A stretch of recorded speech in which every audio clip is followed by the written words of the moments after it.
Article 1, Part 1, the Constitution of India. We have already read that the Constitution of India is one of the most supreme law books in India. And here you see the photograph of the originally written, the first Constitution of India. It's the front cover and this is the back cover and the central line here. Now, what is most prominent about the Constitution of India is it is the mother of all law books of India, or it is the origin of every law book. But like any other law book, it also contains the name of the book. It has an index. It has chapters which are all known as parts. Then they have articles, then they have headings, subheading, and then we have clauses, subclauses, sections and appendices. What we see here is another photograph of one of the main pages of the Indian Constitution. It's a page which contains the part 1 of the Indian Constitution. It's just an excerpt of that. So what we see here is it says part 1 here. It's a little blurry, but still it says it is part 1. Then it says the heading, the union and its territory. Then it gives us the subheading, name and territory of the union. Then we have this number 1 written as the article. It's the number of the article. Then we have this number 1 in bracket. It is the clause. It is the clause 1. Then similarly we have clause 2 and clause 3. Then we have subclauses in that. So what we see here, A and B, is the subclause of clause 3. So similarly it goes on and on. And to establish an identity of a subclause or a clause, we usually give it a number so that we can identify it. For example, to know the identity of this particular article, what we see here, we will usually write it in a way as 1.3.a. That means as it is article 1, then clause 3 and subclause A, or alternatively we can also write it as 1.3.1, that is article 1, clause 3 and subclause 1. Another way to write this is 1 bracket 3 bracket A or bracket 1. It also means the similar thing. So that is something to establish an identity of an article or anything in a law book, and that goes on. Now let's come to the article 1 of what we are talking about. The article 1 of the Constitution, it comes under part 1. So as we have said, the chapters are known as parts in the Constitution, and in part 1 we have 4 articles. We have total of 4 articles, and at present we are going to discuss about the article 1 only. Its subheading is name and territory of the union. So what it discusses about is the name of the union and the territory of the union, or that is the country. Here the article 1 mentions as, or the clause 1 of the article 1 says, India, that is Bharat, shall be a union of states. So what does this signify? Here we are seeing 2 names, India and Bharat. That is India, that is Bharat. That is India is equivalent to Bharat. So this article is suggesting is the name of the country and the kind of polity of the country. That is, it shall be a union of states. So simply saying, the clause 1 of article 1 of the Indian Constitution tells us 2 things. 1, it establishes the name of the country, and second, it tells us the kind of polity what the country India will have. Now let's come to the second clause of the article 1. It says that the states and the territories thereof shall be the states and their territories specified in parts A, B and C of the first schedule. So what it is trying to signify here as the territory of India will be considered as the territory of the states which are mentioned in part A, B and C of the first schedule. But in 1956, this article was replaced or substituted by another article which said the states and the territories thereof shall be specified in the first schedule.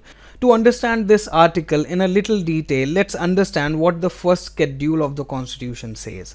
Here is an excerpt from the first schedule of the Indian Constitution, where in part A 9 states were mentioned initially, which was Assam, Bihar, Bombay, Madhya Pradesh, Madras, Orissa, Punjab, the United Provinces, and the West Bengal. All these 9 states were mentioned in Part A of the Constitution of India when it was written initially, and similarly we had Part B, Part C, and Part D according to the type of governance they had at that time. For example, as we have stated earlier, Part A were actually the former British provinces, and we have already mentioned all the 9 states which were mentioned there. Then there was a category known as Part B states. They were actually the former princely states, or the groups of covenanting states of that time. That is, they had some kind of treaty with the Britishers. And there were also 9 states mentioned in Part B, which were Hyderabad, Jammu Kashmir, Madhya Bharat, Mysore, Patiala, and East Punjab, which was also called as the Pepsu state, P-E-P-S-U, that is Patiala and East Punjab State Union. Then we had Rajasthan, Saurashtra, Travancore, Cochin, and Vindhya Pradesh. So these were the 9 states mentioned in Part B, and similarly we had Part C, where 10 states were mentioned, and they were categorized on the basis of the princely states and provinces of that time, that is nearby the partition. And they were Ajmer, Bhopal, Bilaspur, Cooch Behar, Coorg, Delhi, Himachal Pradesh, Kutch, Manipur, and Tripura. And then we had this last part D, which was actually the only union territory mentioned at that time, as Andaman and Nicobar Islands. So these were actually the 29 things which were mentioned in the first schedule of the Indian Constitution. But later on in 1956, because of the major state reorganization, this article was changed as well as the first schedule, and it was substituted by another article, that is, the states and the territories thereof shall be specified in the first schedule, as we have mentioned before. Now let's come to the third clause of the first article of Indian Constitution. It says the territory of India shall comprise. That is, it is signifying that what the territory of India will comprise of. It says 1, that is the subclause A, it says that it will be the territory of the states. So all the states of India, whatever territory they will have, it will come in the territory of India. Then it says the territory specified in Part D of the first schedule. As we have said that in the first schedule there were several things written, but now as it is saying, all those territory which was specified in Part D of the first schedule, it has been substituted, and a new article was formed in 1956, was substituted with this particular clause when the Constitution 7th Amendment Act of 1956 came in, and it said the union territory specified in the first schedule. So actually what we said earlier, as there were only one union territory mentioned at that time, by this time there were more union territories which were included, and hence it said all the territory of the union territory, all the geographical space of the union territory will also come into the territory of India. And then it said the subclause C, which said such other territories as may be acquired. So the Constitution of India also mentions that if at all in future the government of India acquires any new territory apart from what they have, that will also come into the territory of India. Now let's see what was the visual appearance of the map because of these changes that happened.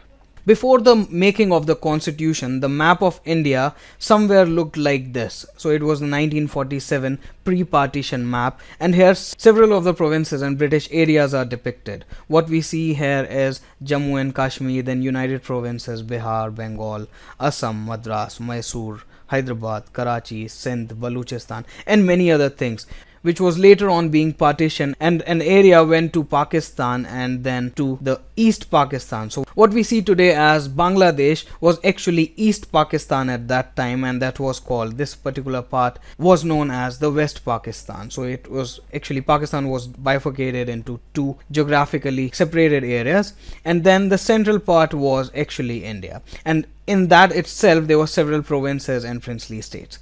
Then in 1951, because of the consolidation of all the princely states and political integration of India, these all princely states and provinces were actually bifurcated and made into a better looking map then.